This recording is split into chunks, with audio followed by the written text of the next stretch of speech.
langsung spesifik membahas nanti tema debat malam ini juga akan membahas ini. Kalau tadi kan kita sudah pusing ya, sudah melihat kemudian bagaimana dialog, membahas Omnibus Law, Undang-Undang Cipta Kerja. Tapi Omnibus Law ini juga ada terkait dengan kesehatan Rifana. Ini udah ada Dr. Adib di sini. Saya mau langsung lempar ke Rifana, ini komitmennya gimana nih dari masing-masing paslon nih bahas soal ini? Nggak kalah panas. Kalau tadi isu ketenaga kerjaan, Omnibus Law berpengaruh terhadap para pekerja dan juga buruh. Betul. Ternyata untuk Omnibus Law kesehatan berpengaruhnya terhadap para tenaga kesehatan, tenaga medis yang kemarin sudah kerja keras pada saat COVID-19. Dan bukan hanya terhadap tenaga kesehatan dan Pasiennya juga tenaga juga medis, tapi ke masyarakat luas juga. Nanti kita akan tanya bagaimana komitmen dari ketiga pasangan calon. Saya perkenalkan sekali lagi ya. Boleh, dari silakan, Kapten Timnas Amin ada Pak Jumhur Hidayat. Kemudian ada Wakil Komandan Bravo TKN Prabowo Gibran, Bang Herzaki Mahendra Putra. Ada juru bicara utama TPN Ganjar Mahfud, Bang Eriko Assalamualaikum. Waalaikumsalam. Dan juga Ketua Umum Ikatan Dokter Indonesia, Pak Adib Kumaydi, Dr. Adib Kumaydi. Selamat sore. Selamat sore. Waalaikumsalam. Oke, saya mau langsung mungkin ya Mayfri ya, soal tema kesehatan ini memang sudah memicu pro dan kontra juga. Bahkan lagi bergulir di Mahkamah Konstitusi ya Dr. Adib ya, untuk judicial review-nya. Saya mau ke paslon satu dulu. Pak Jumhur, ini kan salah satu tema debat yang menjadi sorotan publik adalah tema kesehatan. Di mana saat ini soal Undang-Undang Omnibus Law kesehatan juga sedang bergulir di judicial review di Mahkamah Konstitusi. Pertanyaan saya, untuk Omnibus kesehatan ini bagaimana kemudian dari capres Anda? Apakah akan mempertimbangkan juga untuk merevisi Undang-Undang Omnibus yang dianggap merugikan tenaga medis, tenaga kesehatan dan juga masyarakat luas? Ya, saya rasa nanti tetap Pak Anies itu bukan tipe orang yang berubah-ubah, enggak. Punya wewenang bukan berarti paling tahu gitu. Okay. Dan nggak boleh sok tahu. Karena itu tentu kita akan menerima masukan dari stakeholder kesehatan. Nah tapi secara umum bahwa undang-undang kesehatan ini itu adalah meliberalisasi kesehatan. Ya.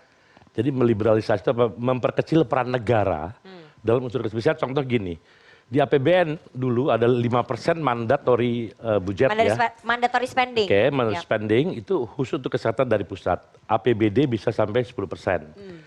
Itu dicabut. Jadi artinya ya bisa nggak ada, bisa lebih banyak. Jadi benar-benar nggak ada acuan gitu. Oke.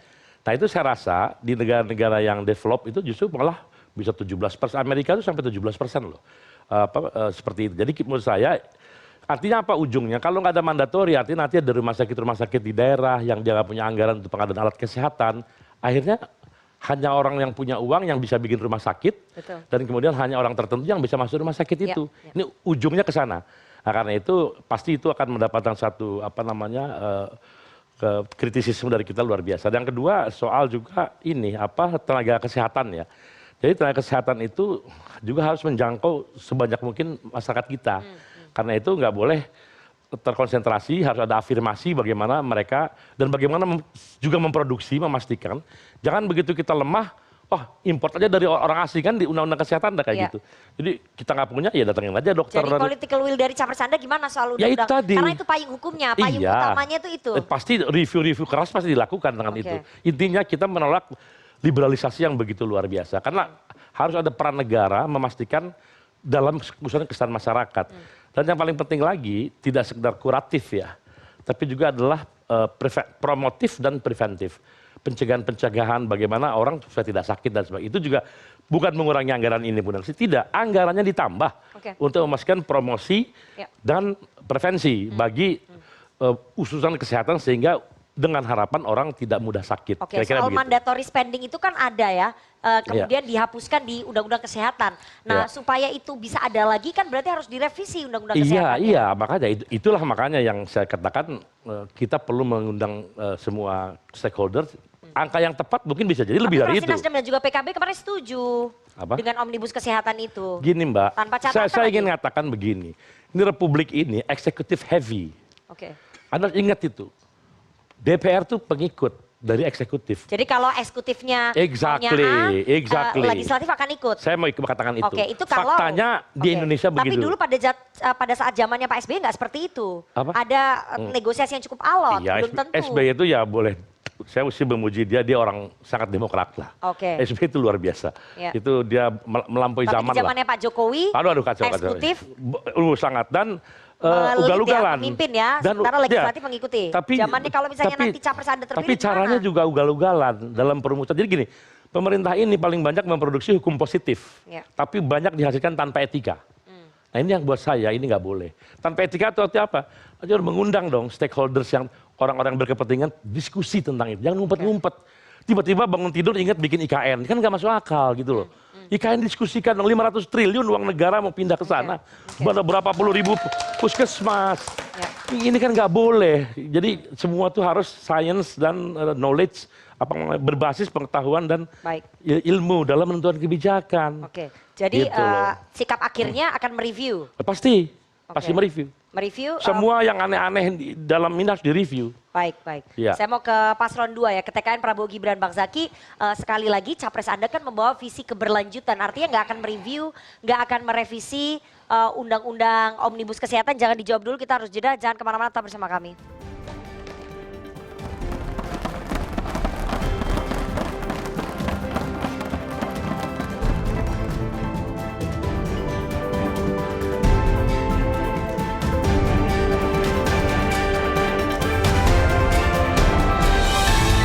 Ada ini senior saya yang paling galak ini Rifana Pratiwi untuk bisa langsung bertanya isu-isu Terima kasih kesehatan. junior saya yang paling baik hati, Mayfri Syari.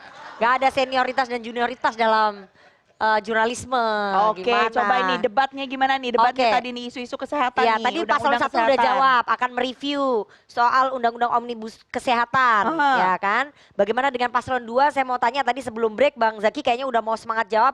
Sekarang saya mau tanya karena membawa visi keberlanjutan, artinya nggak akan merevisi ya undang-undang omnibus kesehatan, karena kan ini produknya Pak Jokowi juga. Ya begini, kita kan bicara malam ini adalah mengenai debat dengan tema kesehatan. Jadi tidak juga kita spesifik hanya membahas mengenai undang-undang omnibus law ini gitu. Oke, tapi kan itu payung hukumnya. Betul. Soal mandatory spending, tidak hanya ini anggaran sebenarnya. yang Gini, kesehatan Mbak, itu mesti di situ. diingat di APBN hari ini ada 46 triliun untuk BPJS gratis. Ya. Ini bagian dari pelayanan kesehatan juga gitu. Jadi jangan dilupakan bahwa seakan-akan ada undang-undang ini lalu kemudian anggaran kesehatan jadi menciut gitu loh dari APBN. Ini kan masalah keberpihakan gitu satu hal. Tapi kan ini daerah-daerah, pemerintah daerah jadi nggak perlu mengalokasikan anggaran kalau mandatory spendingnya dihapus. Begini Mbak, ini kan bagaimanapun kan juga pemerintah daerah dan pusat kan masih terintegrasi. Kami mesti diingat ini, kalau misalnya Prabowo Gibran yang terpilih, pertama jelas Mbak, kita akan lakukan adalah peningkatan kesehatan masyarakat.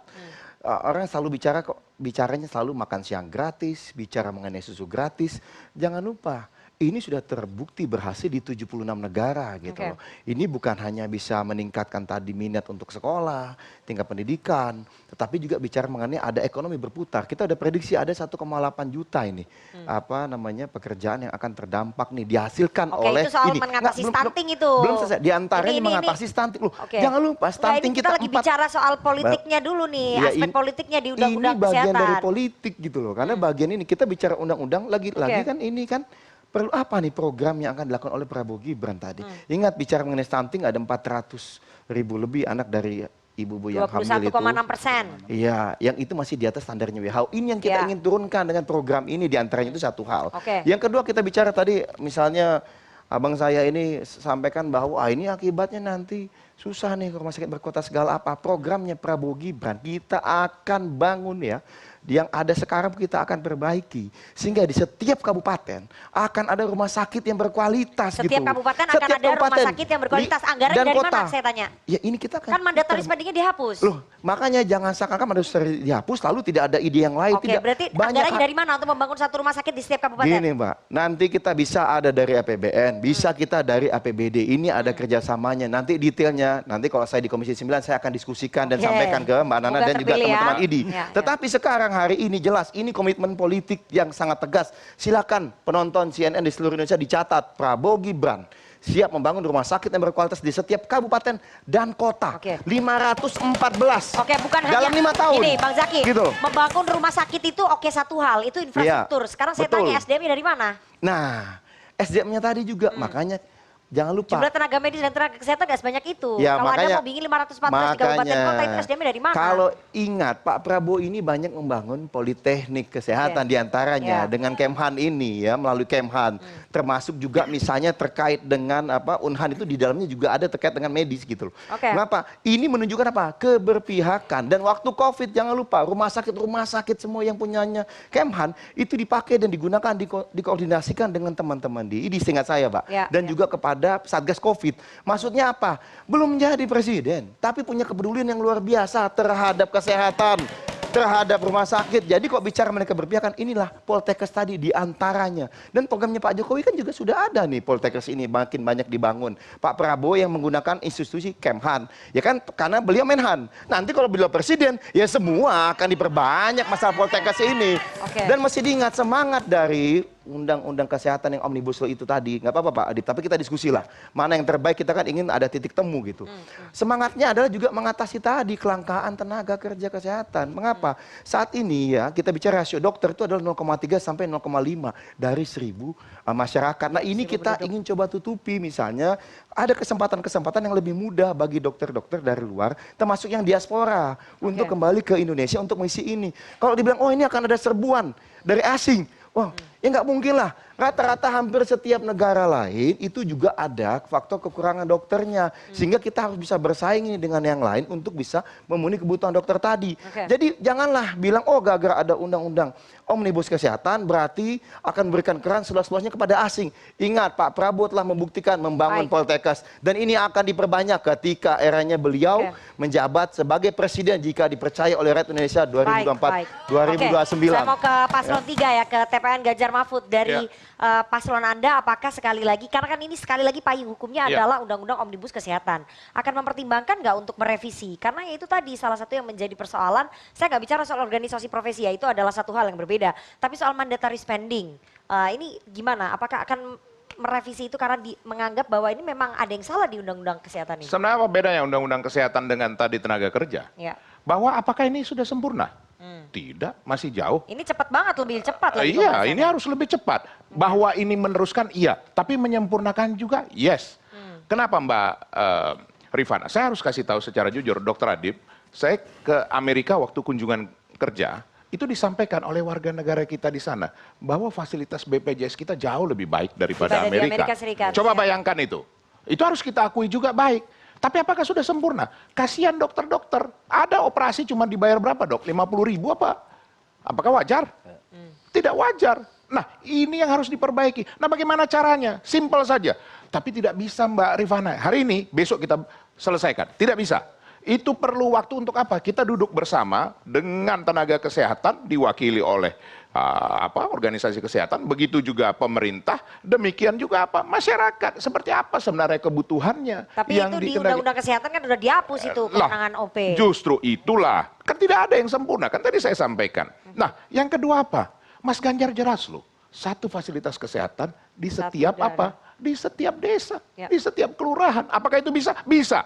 Kenapa tidak bisa? Apakah bisa dilaksanakan pada tahun depan? Tidak bisa. Perlu waktu. Apa? Puskesmas atau posyandu? Apa yang paling minimum di situ? Satu tenaga kesehatan. Ya saya kalau ditanya jabarkannya saya tentu ini apa organisasinya. Tapi minimum satu fasilitas kesehatan, satu tenaga kesehatan. Nah ini bisa kita bicarakan nanti dengan IDI. Apakah dokter? Oh jangan dulu. Ini bidan dulu. Atau bagaimana? Ini kan ada tahapan-tahapannya. Memang bisa dalam 1-2 tahun selesai semua? Tidak bisa. Itu sama dengan menggantang asap. Nah ini yang diperkirakan oleh Mas Ganjar untuk bisa dikerjakan nantinya. Nah kalau kita bicara seperti makan siang 400 berapa triliun itu. Nah terus tanya, dokter tentu tanya, Mbak Rifana tanya, dari mana anggarannya ini? Oke itu saya akan bahas nanti soal upaya mencegah stunting itu lewat. Iya, bagaimana anggarannya ini? Ini bisa dalam hal bertahap. Kenapa? Efisiensi yang kami juga bisa melihat itu bisa dialihkan ke arah sana. Satu, kedua apa? Apapun juga kan akan ada kenaikan pendapatan. Dengan tadi baiknya tadi soal tenaga kerja, pasti akan semakin banyak investor, semakin banyak hasil. Dan ini bisa juga menjadi bahan untuk ke sana. Tapi apakah itu selesai dalam 1 tahun? Tidak. Justru ada 5 tahun untuk menyelesaikan itu. Bahkan ya tentu kita berharap untuk ada periode berikutnya. Kan begitu. Itu yang tapi Mbak Rifana, itu jelas. Bahwa BPJS itu membantu masyarakat kecil. Bahwa apapun juga undang-undang ini ada artinya. Apakah sudah sempurna? Belum. Makanya perlu Apakah kita disempurnakan lewat Yes, revisi. kita meneruskan dan menyempurnakannya lewat revisi. Tapi juga kalau misalnya dari tenaga kesehatan atau dari perwakilan dari ID misalnya mau melakukan judicial review, apa salah? Tidak ada. Kan kita tidak boleh sakit hati dengan adanya sesuatu judicial review, itu kan untuk kebaikan. Tetapi menurut kami, alangkah baiknya kita duduk bersama, kita bahas ini detail satu persatu dan perlu waktu berapa lama. Selesai dalam 5 tahun bagaimana? Mungkin selesai dalam 5 tahun setengah dari seluruh vaskes di Indonesia. Seperti ini yang dilakukan. Oke, saya nanti mau tanya ke Dr. Adib ya, bagaimana kemudian melihat political will ataupun janji-janji politik dari ketiga jubir ini terhadap keberadaan undang-undang kesehatan. Apakah mereka ini serius untuk mereview ulang atau ya memang seperti paslon 2 yang nggak akan merevisi ataupun mereview. Tapi kita harus jeda terlebih dahulu, jangan kemana-mana, tetap bersama kami.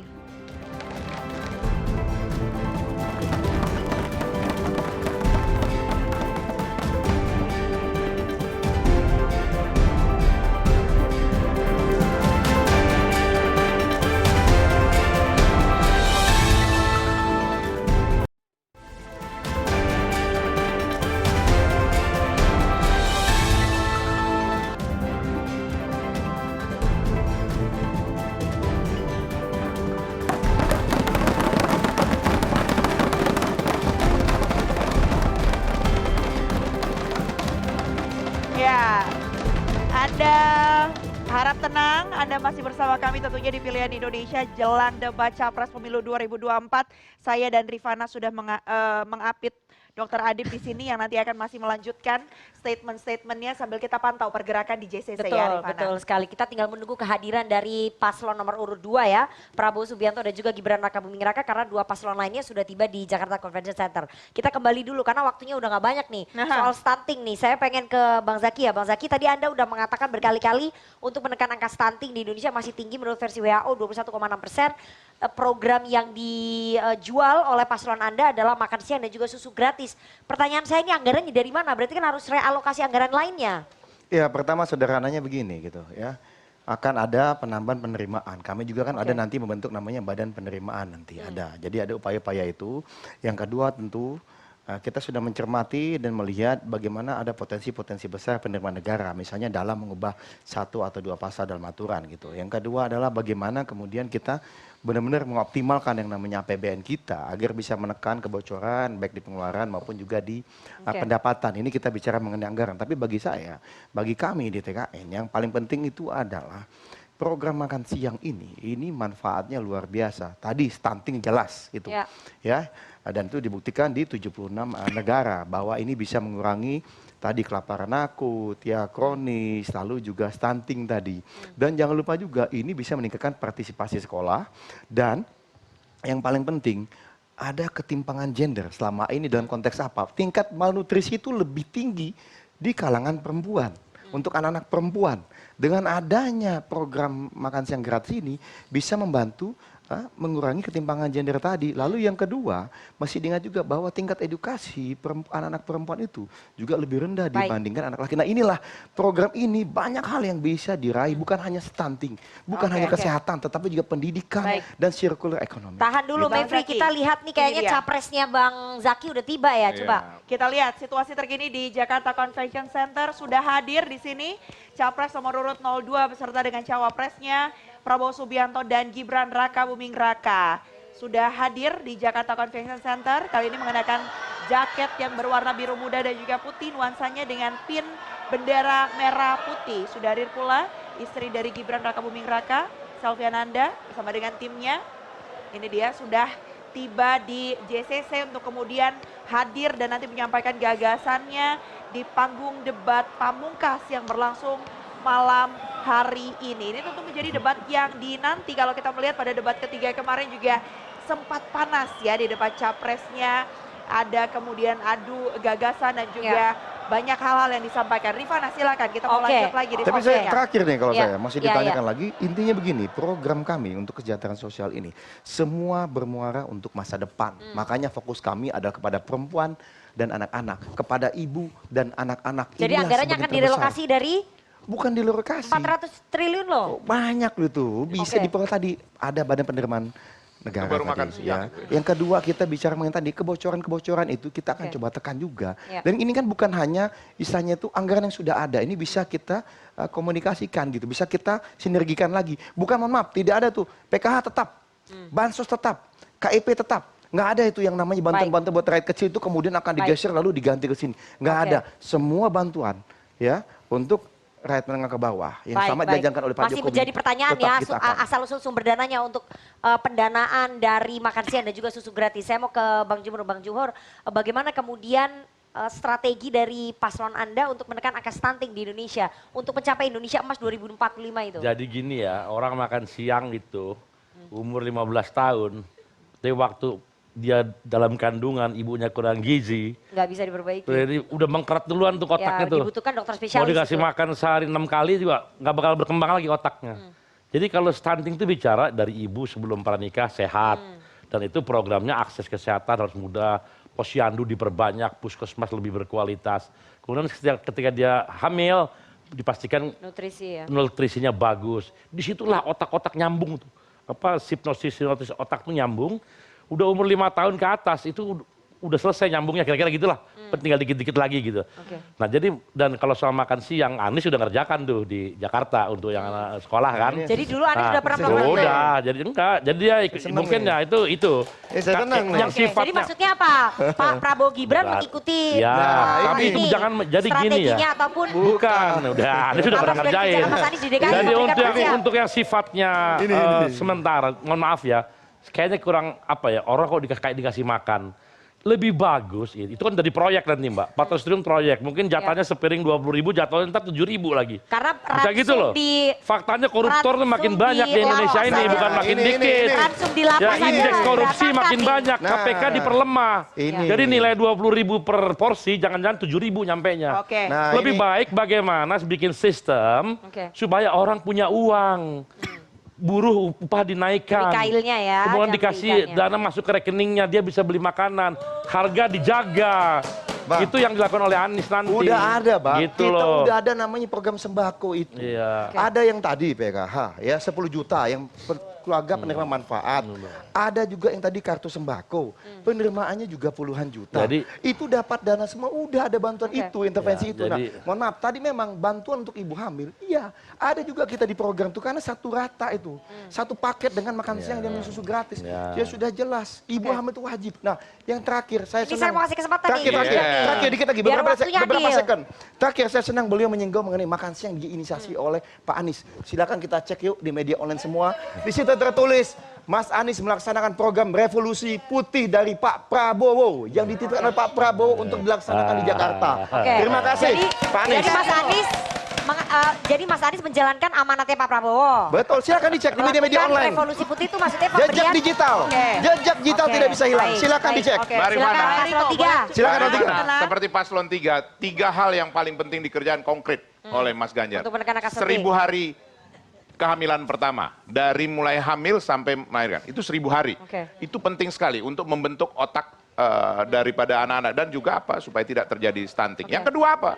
Yang kedua, satu fasilitas kesehatan, satu desa, satu tenaga kerja kesehatan. Oke. Nah yang ketiga, itu sudah dilaksanakan di Jawa Tengah, bahwa satu pelajar itu mengikuti betul ibu hamil ini supaya apa? Mengingatkan betul.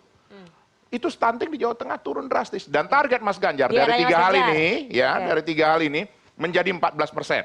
Nah itu dari 21, sekian persen yang dikatakan Oke. oleh WHO itu. Jadi clear, 3 program yang real. Apakah dananya bisa? Bisa. Dari mana? Pertama, dari memberantas yang namanya apa? Ilegal apa itu namanya? Yang tambang dan lain-lain. Illegal Itu problem. mining. Illegal Oke. mining, hampir 500 triliun Ya, ya. setiap tahun. Belum juga kenaikan daripada pendapatan yang sudah dirancang. Seperti apa? Dengan 17 juta tenaga kerja dan lain-lain. Kalau kita Jadi yang paling penting, sesuatu itu harus real. Betul nggak Dokter Adib? Ini yang paling penting Mbak Rifana. Baik. Begitu juga kita semua. Jangan sesuatu itu Oke, sesuatu yang baik, diawang-awang. Harus Oke. yang jelas yang bisa dikerjakan. Betul. Betul. Oke, baik. baik. Dokter Adib, Makan. Anda melihat Makan bagaimana? siang gratis di Apakah kedua menekan negara. angka stunting dengan memberikan diberikan makan siang gratis, susu Susu gratis, gratis. itu memang bisa. Nutrisi Kalau untuk kalau ibu. saya sebenarnya 3 usulan tadi itu kalau digabungkan jadi satu bagus untuk mengatasi stunting. Karena kan 3 ya, stunting- Dok? Dari 3 itu ya? semuanya itu tadi. Terima kasih. Semuanya bukan tiga. 1, 2, dan 3. Jadi sensitif, Dok, soal jadi itu. memang Silakan. memang ini kalau kita melihat bahwa Memang soal stunting hati sekali itu lagi susah, Dok. stunting Betul. itu bukan permasalahan kesehatan ansih gitu. loh. Iya. Ya. Stunting itu permasalahan multisektoral. Oke. Ya. Sehingga pada saat kita bicara stunting ada pengaruh lingkungan, ada pengaruh kesejahteraan, ekonomi, ada pengaruh yang berkaitan juga dengan masalah hygiene sanitasi. Iya. Iya. Ada pengaruh yang kaitannya apa? Sebenarnya kalau kita melihat mengaca dari permasalahan-permasalahan stunting yang saat ini menjadi concern pada setiap pemerintah daerah. Satu, inilah pentingnya mandatory spending. Ya. Oke, ya, ya. Daerah Cocok. untuk kemudian mendukung dalam satu upaya berkaitan dengan mengatasi permasalahan kesehatan harus ada mandatory spending. Itu bukan performance based budgeting saja, Ya. tapi komitmen Komitmen negara, pemerintah daerah pemerintah untuk menyediakan daerah. anggaran Sehingga pada kesehatan. saat kemudian kita bicara ini, itu yang pertama. Yang kedua, pada kaitan dengan stunting ini, tahu nggak permasalahan kesehatan yang sekarang stunting, yang mengatasi permasalahan siapa? Coba dijelasin dulu nih, ibu-ibu tahu nggak stunting? Dukungan dari pemberdayaan masyarakat. Stunting bukan hanya masalah pendek Iya. ya. Kurang. Enggak. Pendek belum tentu Ini juga. dia cerdas, tapi Oke. kompleksitas Iya. permasalahan yang dari sisi pertumbuhan dan perkembangan Iya, gitu. iya. Sehingga ini memang elaborasi dari semua permasalahan ini tadi. Kemudian kalau ini tadi usulan-usulan digabungkan, ini akan menjadi sebuah komitmen yang Oke. kuat di dalam mengatasi permasalahan stunting. Karena ini Dan- kan sebenarnya kalau kita bicara stunting kan ini udah masuk ya dalam Iya. RPJMN, sudah ada juga Betul. bertahun-tahun ini Tapi nggak terus jalan. gimana Betul. capai Ya. target. Iya. Berarti Ya. intinya, kuncinya Nah, harus cuman seperti yang apa, harus Dok? diperhitungkan juga, kalau kita bicara stunting, bicara malnutrisi saja, hati-hati. Kita sekarang dihadapkan juga 21,8% kelebihan atau obesitas. Obesitas. Ya. Jadi hati-hati. Jadi saya mengingatkan kepada masyarakat bahwa sekarang gizi ya, bicara nutrisi bukan hanya 4 sehat 5 sempurna, tapi Oke. gizi yang seimbang Oke. dan terjangkau. Nah, Nah, yang itu jadi PR yang ya. menjadi PR Oke. bagi kita. Oke. Dan Jadi tadi terima aturan. kasih untuk Dokter Adib tadi mengingatkan ketiga-tiganya itu memang Ya, penting yang tetap ketiga itu. Dok. utamanya. Benar. Baik. Oke, oke. Ya. Bisa. Dok, kita pengennya bahasnya lebih banyak, Siap, tapi waktunya siap. udah nggak Terlalu cukup. terbatas. Ya. Gitu ya. Jadi mungkin nanti kalau misalnya ada kesempatan lagi kita akan lebih bedah Iya, lagi. siap. Atau siapapun yang terpilih di antara 3 capres ini Ya. diharapkan bisa Kita nanti mau kasih malam bersama. ini, malam ini kita Iya. akan melihat Malam ini kita sebenarnya akan melihat seberapa- elaborasi dari konsep yang Ya. selama ini dilihat dari Oke. 01, 02, 03 dalam suasana debat, bagaimana komitmen, Kita lihat komitmennya dan mereka ya. penjelasannya terkait dengan program Baik. gitu loh. Iya, Baik. karena kalau kita Oke. bicara lagi-lagi tadi komitmen, bagaimana kemudian hal-hal yang dibicarakan, Iya. digodok Ya. bersama gitu. Tapi yang paling penting implementasinya ya, Dok Betul. ya. Nanti. Tuh, jangan janji-janji Betul, doang, jangan Nen. janji-janji. Satu Iya. lagi yang Oke. paling penting. Jangan percaya sama Iya. janji-janji. Kayaknya Baik, kecewa. sebentar. Ki- Sekarang kesempatannya tadi Kasih kesempatan semuanya kepada Dukung. sudah Dokter masih mau ngomong itu. menyampaikan Iya. gagasan, dokter juga masih mau cerita, Iya. masih mau bahas lagi. Tapi Rifana dan juga para narasumber hari ini kita harus dengar dulu nih Iya. yel-yel dari masing-masing pendukungnya untuk kemudian menutup. Dari untuk ketiga-tiganya mengantar. ya? Ketiga-tiganya, Iya. baik Iya. ya. nggak boleh Dari pasang salah. tiga aja dulu. Dari tiga dulu, coba. Iya. Coba. Sekarang Berdiri, berdiri. Iya, berdiri dong. biar semangat. Ayo. Yes. Nanti Kita Ibu minta- nanti dulu. Oke, Tiga. tiga dulu. Tiga dulu ya. Boleh silakan. Ya. Oke. Kita minta Bang Eriko dong yang pimpin. Bang Eriko yang Iya. pimpin. Ayo silakan. Oke. Baik, di sini aja Bang. Sini aja Jangan- ya. Jangan jauh-jauh Oke. Bang. Siap ya? 3, 3, 3.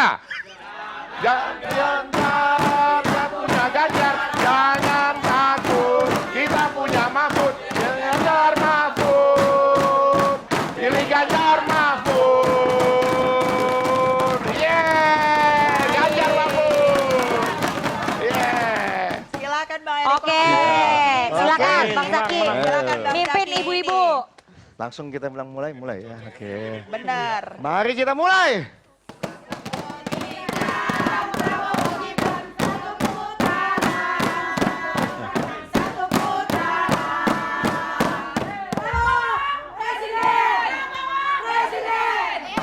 Makasih. Oke. Silakan Bang Zaki kembali ke tempat duduknya. Oke. Bang Timur, silakan. Siap. Diri. Terakhir ya. Terakhir. Paslon Oke. 1. Amin.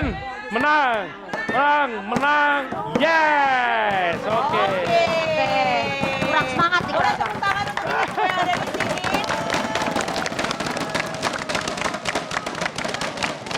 Oke. Baik. Yel-yel tadi dari ketiga pendukung sekaligus menutup dialog kita pada malam hari ini. Kita sekitar mungkin 9 menit lagi akan mengikuti debat pamungkas capres untuk pemilu 2024. Bagaimana kemampuan dari ketiga capres berlaga di panggung debat pamungkas ini. Ya, Rifana ucapkan Oke. dulu terima kasih kepada Terima kasih kepada narasumbernya. semua narasumber, Bapak-Bapak. Terima kasih, Terima Dr. kasih Adib sudah juga. bertahan. Ya. Dan kita akan sama-sama menyaksikan nanti debatnya akan seperti apa. Saatnya saya Mayfri Syari Dan saya Rifana Pratiwi, Siap, Bos. pamit. Sampai ketemu Selamat. lagi nanti jelang 14 Februari Lagi. 2024. Jangan Capek lupa juga ke TPS, Capek gunakan hak pilih Anda. Cepat selesai. Jangan golput. Oke, selamat malam dan Selamat sampai malam. jumpa. Terima kasih. Terima kasih dokter.